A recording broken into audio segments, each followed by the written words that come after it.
Dictionary comprehension. എന്താണ് dictionary comprehension എന്ന് പറഞ്ഞാൽ?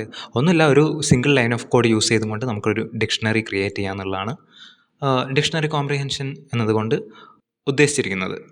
നമ്മൾ ലിസ്റ്റ് കോംപ്രിഹെൻഷൻ വളരെ ഡീറ്റെയിൽ ആയിട്ട് ഒരു വീഡിയോ ചെയ്തിട്ടുണ്ട്. അപ്പോൾ അത് കാണാത്തവർ അത് കണ്ടിട്ട് ഇത് കാണുക. ഡിക്ഷണറി കോംപ്രിഹെൻഷനിൽ ഇവിടെ നമ്മളൊരു ക്വസ്റ്റ്യൻ കൊടുത്തിട്ടുണ്ട്. Create a dictionary that maps numbers from 1 to 5 to their squares. അതായത് നമുക്കൊരു ഡിക്ഷണറി ക്രിയേറ്റ് ചെയ്യണം.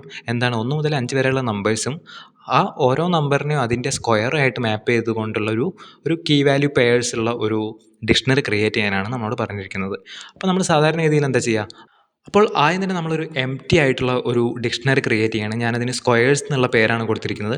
എന്നിട്ട് ഞാൻ പറയുന്നത് ഫോർ ഐ ഇൻ റേഞ്ച് 1 മുതൽ 5 വരെയുള്ള ആളെയാണ് വേണ്ടത്. അതുകൊണ്ട് 1 മുതൽ 6 എന്ന് കൊടുക്കുന്നു, കാരണം ലാസ്റ്റ് എലിമെൻറ്റ് എക്സ്ക്ലൂഡഡ് ആയിരിക്കും. Okay, for I in range 1 to 6 എന്താണ് നമുക്ക് വേണ്ടത്? കീ ആയിട്ട്. അവിടെ കീ ആയിട്ട് നമുക്ക് സ്ക്വയേഴ്സ് എന്ന് പറഞ്ഞ ഡിക്ഷണറിയിൽ നമ്മൾ 1 മുതൽ 5 വരെയുള്ള നമ്പേഴ്സ് വേണം. എന്നിട്ട് അതിലോട്ട് നമുക്ക് എന്താണ് അതിൻ്റെ വാല്യൂ ആയിട്ട് ആഡ് ചെയ്യേണ്ടത്? നമ്മുടെ കീൻ്റെ സ്ക്വയറാണ്. അതായത് ഐ പവറിൽ നമ്മൾ 2 കൊടുക്കുന്നു.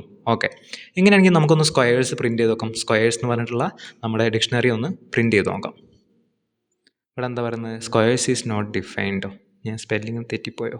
സോറി, ഇവിടെ ഞാൻ സ്പെല്ലിങ് ടൈപ്പ് ചെയ്ത് മാറിപ്പോയത് കൊണ്ടാണ് ഇങ്ങനെ വന്നത്. ഇവിടെ സ്ക്വയേഴ്സ് ചെയ്ത് നോക്കാം. ഓക്കെ, നമുക്ക് ഇപ്പോൾ ഒരു ഡിക്ഷണറി കിട്ടിയിട്ടുണ്ട്. 1 മുതൽ 5 വരെയുള്ള നമ്പേഴ്സ് നമുക്ക് കീ ആയിട്ടുണ്ട്. അതിൻ്റെ വാല്യൂ ആയിട്ട് ആ നമ്പേഴ്സിൻ്റെ സ്ക്വയറും ഉണ്ട്. ഓക്കെ, ഇങ്ങനെയാണ് നമ്മൾ നോർമലി സാധാരണ രീതിയിൽ നമ്മൾ കോഡ് ചെയ്യുന്നത്. എന്നാൽ ഇനി ഇത് ഡിക്ഷണറി കോംപ്രിഹെൻഷൻസ് യൂസ് ചെയ്തുകൊണ്ട് എങ്ങനെ ചെയ്യാം എന്നാണ് നമ്മൾ നോക്കാൻ പോകുന്നത്. കേളി ബ്രാക്കറ്റ്സ് ആദ്യം ആഡ് ചെയ്യുന്നു. എന്നിട്ട് ഞാൻ പറയാണ് എനിക്ക് എന്താണ് കീ ആയിട്ട് വേണ്ടത്? ഐ ആണ്. അതിൻ്റെ വാല്യൂ ആയിട്ട് എനിക്ക് വേണ്ടത് ഐൻ്റെ പവറിൽ 2 ഉള്ളതാണ്. For I in range 1 to 6, 1 മുതൽ 5 വരെയുള്ള നമ്പേഴ്സ് എടുത്തിട്ട് അതിൻ്റെ പവർ എടുത്തിട്ട് കീ വാല്യൂ പെയർ ആയിട്ട് ഒരു ഡിക്ഷണറി ക്രിയേറ്റ് ചെയ്യാനാണ് പറയുന്നത്. ഓക്കെ, കണ്ടോ, നമ്മൾ ഇത്രയും ലൈൻ ഓഫ് കോഡ് യൂസ് ചെയ്തുകൊണ്ട് ഇങ്ങനെ ഡിക്ഷണറി ക്രിയേറ്റ് ചെയ്യുന്നതിനേക്കാൾ എത്രയോ എളുപ്പമല്ല നമ്മൾ ഒരൊറ്റ ലൈൻ ഓഫ് കോഡ് യൂസ് ചെയ്തുകൊണ്ട് ചെയ്യാമെന്ന് പറഞ്ഞാൽ. അതാണ് നമ്മൾ ഡിക്ഷണറി കോംപ്രിഹെൻഷൻസ് കൊണ്ട് ഉദ്ദേശിക്കുന്നത്. അങ്ങനെയാണെങ്കിൽ നമുക്ക് മറ്റൊരു ക്വസ്റ്റ്യൻ നോക്കാം. ഇവിടെ പറഞ്ഞിരിക്കുന്നത് create a dictionary that maps even numbers from 1 to 10 to their squares എന്നാണ്. അതായത് 1 മുതൽ 10 വരെയുള്ള ഈവൻ നമ്പേഴ്സ് എടുക്കുക, എന്നിട്ട് അതിൻ്റെ സ്ക്വയറായിട്ട് മാപ്പ് ചെയ്യുക എന്നുള്ളതാണ് പറഞ്ഞിരിക്കുന്നത്. അപ്പോൾ നമുക്ക് സാധാരണ രീതിയിൽ നമ്മൾ എങ്ങനെയാണ് ചെയ്യാമെന്ന് ഞാൻ ഒന്നുകൂടി കാണിച്ചു തരാം.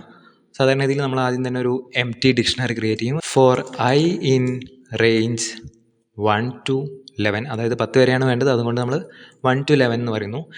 ഇഫ് ഐ മോഡുലസ് 2 = 0, അതായത് നമ്മൾ എടുക്കുന്ന എലമെൻറ്റിനെ 2 കൊണ്ട് ഡിവൈഡ് ചെയ്ത് കഴിഞ്ഞാൽ കിട്ടുന്ന റിമൈൻഡർ അല്ലെങ്കിൽ ശിഷ്ടം എന്ന് പറയുന്നത് 0 ആണെങ്കിൽ അത് ഈവൻ നമ്പർ ആണല്ലോ.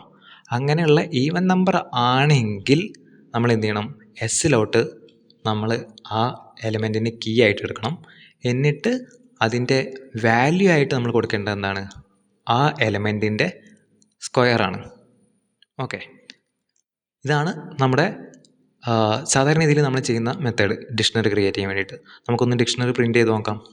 കണ്ടോ, 1 മുതൽ 10 വരെയുള്ള ഈവൻ നമ്പേഴ്സ് കീ ആയിട്ട് വന്നിട്ടുണ്ട്. 2, 4, 6, 8, 10 എന്ന് പറഞ്ഞിട്ട്. എന്നിട്ട് അതിൻ്റെ സ്ക്വയർ വാല്യൂ ആയിട്ട് മാപ്പ് ചെയ്ത് വന്നിട്ടുണ്ട്. ഓക്കെ, ഇനി ഇതെങ്ങനെ ഡിക്ഷണറി കോംപ്രിഹെൻഷൻസ് യൂസ് ചെയ്തുകൊണ്ട് ചെയ്യാം എന്ന് നമുക്ക് നോക്കാം. നേരത്തെ ചെയ്തതുപോലെ തന്നെ നമ്മൾ ആദ്യം തന്നെ ഒരു കേളി ബ്രാക്കറ്റ്സ് ഓപ്പൺ ചെയ്യുന്നു. എന്നിട്ട് നമ്മൾ അതിൽ കീ ആയിട്ട് കൊടുക്കുന്നത് ഐ ആണ്. അതിൻ്റെ വാല്യൂ ആയിട്ട് കൊടുക്കുന്നത് ഐൻ്റെ സ്ക്വയറാണ്. എന്നിട്ട് ആർക്കാണ് ഇതൊക്കെ നമ്മൾ ചെയ്യുന്നത്? ഫോർ ഐ ഇൻ റേഞ്ച് എത്ര? 1 മുതൽ 11 വരെയുള്ള ആളുകൾ. 1 മുതൽ 11 വരെ എന്ന് പറഞ്ഞാൽ 11 ഇൻക്ലൂഡഡ് അല്ല, 10 വരെയുള്ള ആൾക്കാരെ വരുള്ളൂ റേഞ്ച് ഫംഗ്ഷനിൽ. എന്നിട്ട് അവിടുത്തെ കണ്ടീഷൻ എന്താണ്? ഇഫ് ഐ മോഡുലസ് 2 = 0, അതായത് ഈവൻ നമ്പേഴ്സ് ആയിരിക്കണം എന്നുള്ള കണ്ടീഷനാണ് നമ്മളിവിടെ കൊടുത്തിരിക്കുന്നത്. ഓക്കെ, ഡിക്ഷണറി കോംപ്രിഹെൻഷൻ യൂസ് ചെയ്തുകൊണ്ട് നമുക്ക് സെയിം ഔട്ട്പുട്ട് തന്നെ കിട്ടിയിട്ടുണ്ട്. നമ്മൾ ഇത്രയും ലൈൻ ഓഫ് കോഡ്സ് യൂസ് ചെയ്യുന്നതിന് പകരം ഒരൊറ്റ ലൈനിൽ കാര്യം നടത്തിയിട്ടുണ്ട്. ഇങ്ങനെയാണ് നമ്മളൊരു ഡിക്ഷണറി കോംപ്രിഹെൻഷൻസിൽ നമ്മുടെ കണ്ടീഷൻസ് വെച്ചും കൊണ്ട് നമ്മൾ ഒരു ഡിക്ഷണറി ക്രിയേറ്റ് ചെയ്യുന്നത്. ഓക്കെ, അടുത്ത ടോപ്പിക്കിലേക്ക് പോകാം. അടുത്ത ടോപ്പിക്കാണ് സെറ്റ് കോംപ്രിഹെൻഷൻ എന്ന് പറയുന്നത്. ഓക്കെ, സെറ്റ് കോംപ്രിഹെൻഷൻ എന്ന് പറഞ്ഞാൽ ഒന്നുമില്ല, നമ്മൾ ഡിക്ഷണറി കോംപ്രിഹെൻഷൻ പോലെ തന്നെ നമ്മൾ വളരെ സിംഗിൾ ലൈൻ യൂസ് ചെയ്തുകൊണ്ട് ഒരു സെറ്റ് ക്രിയേറ്റ് ചെയ്യുക എന്നുള്ളതാണ്. അപ്പോൾ ഇവിടെ ഒരു ക്വസ്റ്റ്യൻ കൊടുത്തിട്ടുണ്ട്. Create A set containing squares of numbers 1 to 5. 1 മുതൽ 5 വരെയുള്ള നമ്പേഴ്സിൻ്റെ സ്ക്വയേഴ്സ് മാത്രം യൂസ് ചെയ്തുകൊണ്ട് ഒരു സെറ്റ് ക്രിയേറ്റ് ചെയ്യാനാണ് പറഞ്ഞിരിക്കുന്നത്. സാധാരണ രീതിയിൽ നമ്മൾ എന്താ ചെയ്യുക? ആദ്യം തന്നെ നമ്മൾ ഒരു എംപ്റ്റി സെറ്റ് ക്രിയേറ്റ് ചെയ്യും. സെറ്റ് ക്രിയേറ്റ് ചെയ്യുമ്പോൾ നമ്മൾ നേരത്തെ ചെയ്തതുപോലെ കേളി ബ്രാക്കറ്റിന് പകരം ഇവിടെ ജസ്റ്റ് റൗണ്ട് ബ്രാക്കറ്റ്സ് യൂസ് ചെയ്തുകൊണ്ട് കാര്യമില്ല. അങ്ങനെ നമ്മൾ ഒരു വേരിയബിളിലോട്ട് വെറും റൗണ്ട് ബ്രാക്കറ്റ്സ് ആണ് യൂസ് ചെയ്തതെങ്കിൽ, അതായത് ഞാനിപ്പോൾ ജസ്റ്റ് S=2 വെറും റൗണ്ട് ബ്രാക്കറ്റ്സ് ആണ് ക്രിയേറ്റ് ചെയ്തതെങ്കിൽ അതൊരിക്കലും ഒരു എംപ്റ്റി സെറ്റ് ആയിരിക്കില്ല, അതൊരു ടപ്പിൾ ആയിരിക്കും. ഓക്കെ, അതുകൊണ്ട് നമ്മൾ സെറ്റ് ക്രിയേറ്റ് ചെയ്യുമ്പോൾ ഇങ്ങനെ സെറ്റ് എന്നുള്ള കൺസ്ട്രക്ടർ യൂസ് ചെയ്തിട്ട് വേണം നമ്മൾ ഡിഫൈൻ ചെയ്യാൻ. ഓക്കെ, അങ്ങനെ നമ്മളൊരു സെറ്റ്, ഒരു എംപ്റ്റി സെറ്റ് ഡിഫൈൻ ചെയ്തതിന് ശേഷം നമ്മൾ പറയും ഫോർ I in റേഞ്ച് എത്ര മുതൽ എത്ര വരെയാണ് നമുക്ക് വേണ്ടത്, 1 മുതൽ 5 വരെയാണ്, അതുകൊണ്ട് 1 മുതൽ 6 എന്ന് കൊടുക്കുന്നു. എന്നിട്ട് പറയാണ് നമുക്ക് എന്താണ് വേണ്ടത്, എസ്സിലോട്ട് ആഡ് ചെയ്യണം ആരെ, ഐൻ്റെ സ്ക്വയറിനെ. ഓക്കെ, നമുക്കൊന്ന് എസ് പ്രിൻ്റ് ചെയ്ത് നോക്കാം. 1 മുതൽ 5 വരെയുള്ളതിൻ്റെ സ്ക്വയേഴ്സാണ് നമുക്ക് കിട്ടിയിട്ടുള്ളത്. 1ൻ്റെ സ്ക്വയർ 1 ആണ്, 2ൻ്റെ 4, 3ൻ്റെ 9, 4ൻ്റെ 16, 5ൻ്റെ 25. ഓക്കെ, ഇങ്ങനെയാണ് നമ്മൾ സാധാരണഗതിയിൽ സെറ്റ് ക്രിയേറ്റ് ചെയ്യുന്നത്. ഇനി നമുക്ക് ഇത് എങ്ങനെ സെറ്റ് കോംപ്രിഹെൻഷൻ യൂസ് ചെയ്തുകൊണ്ട്, ഒരൊറ്റ ലൈൻ ഓഫ് കോഡ് യൂസ് ചെയ്തുകൊണ്ട് എങ്ങനെ ചെയ്യാം എന്ന് നമുക്ക് നോക്കാം. ഒന്നുമില്ല, ഞാൻ ജസ്റ്റ് ഇവിടെ നമ്മൾ സെറ്റ് വരുന്നത് കേളി ബ്രാക്കറ്റ്സിലാണല്ലോ, അതുകൊണ്ട് കേളി ബ്രാക്കറ്റ് തന്നെ ഓപ്പൺ ചെയ്യുന്നു. എന്നിട്ട് പറയുകയാണ് എനിക്ക് വേണ്ടത് സ്ക്വയേഴ്സാണ്. അതായത് നമ്മുടെ എക്സ്പ്രഷനാണല്ലോ നമ്മളെപ്പോഴും ആദ്യം എഴുതുക. ആ എക്സ്പ്രഷൻ എഴുതിയിട്ട് നമ്മൾ ആരുടെ സ്ക്വയറാണ് എടുക്കേണ്ടത്, for I in range 1 to 6. കണ്ടോ, നമുക്ക് സെയിം ഔട്ട്പുട്ട് തന്നെ കിട്ടിയിട്ടുണ്ട്. ഒരൊറ്റ ലൈൻ ഓഫ് കോഡിൽ നമ്മുടെ പരിപാടി കഴിഞ്ഞിട്ടുണ്ട്. അങ്ങനെയാണെങ്കിൽ നമുക്ക് ഒരൊറ്റ ക്വസ്റ്റ്യനും കൂടി ചെയ്തിട്ട് നമുക്ക് അവസാനിപ്പിക്കാം. അടുത്ത ക്വസ്റ്റ്യൻ എന്ന് പറയുന്നത് extract unique characters from A string എന്നാണ് പറഞ്ഞിരിക്കുന്നത്. ഞാൻ എസ് എന്ന് പറഞ്ഞിട്ടുള്ള വേരിയബിളിലോട്ട് മമ്മൂട്ടി എന്ന് കൊടുക്കുകയാണ്. ഓക്കെ, സ്പെല്ലിങ് തന്നെയാണെന്ന് തോന്നുന്നു.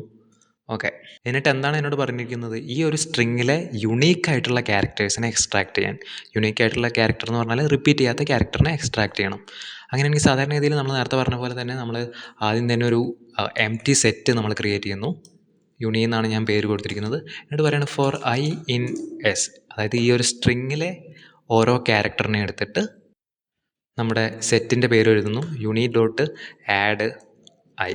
എന്നിട്ട് ഞാൻ നമ്മുടെ സെറ്റ് ഒന്ന് പ്രിൻ്റ് ചെയ്ത് നോക്കുകയാണെങ്കിൽ ഇതിലെ യുണീക്കായിട്ടുള്ള എലമെൻറ്റ്സ് വന്നിട്ടുണ്ട്. ആദ്യം ക്യാപിറ്റൽ M വന്നിട്ടുണ്ട്, ക്യാപിറ്റൽ M പിന്നെ ഇവിടെ റിപ്പീറ്റ് ചെയ്യാത്തത് കൊണ്ട് അതും അതുപോലെ വന്നിട്ടുണ്ട്. A വന്നിട്ടുണ്ട്, പിന്നെ അടുത്ത സ്മോൾ ലെറ്റർ M വന്നിട്ടുണ്ട്, എന്നാൽ അടുത്ത M വന്നിട്ടില്ല. കാരണം എന്താ, സെറ്റിൻ്റെ ഒരു പ്രോപ്പർട്ടിയാണ് യുണീക്ക് എലമെൻറ്റ്സിൻ്റെ കളക്ഷനാണ്.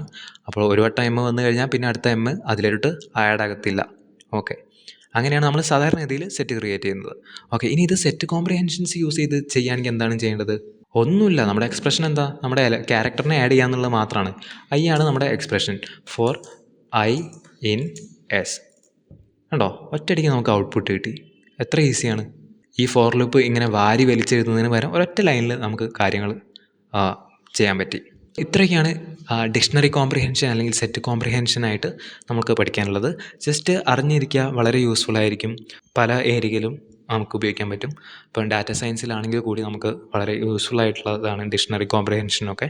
അപ്പോൾ എല്ലാവരും നന്നായിട്ട് പഠിക്കുക, ഒരുപാട് പ്രോബ്ലംസ് സോൾവ് ചെയ്യുക, സെറ്റാക്കണം. All the best.